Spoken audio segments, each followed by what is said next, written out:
Hello guys, അപ്പോൾ ഇത് നമ്മുടെ കയ്യിലുള്ള കോഴികളാണ്. പിന്നെ പ്രാവുണ്ട്.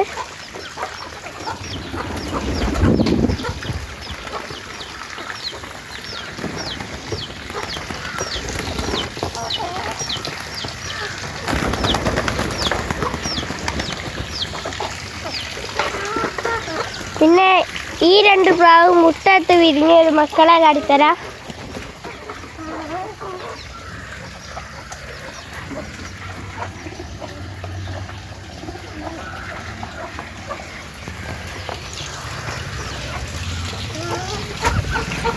പിന്നെ ഇത് ഇവിടെ വിരിഞ്ഞിറങ്ങിയ കോഴിമക്കളാണ്. പിന്നെ ഇതാ ഇതും ഈ രണ്ട് മുള്ളനും ഒക്കെ ഇതാ ഈ കോഴി വിരിഞ്ഞിറങ്ങിച്ചതാണ്. ഇപ്പോൾ എത്ര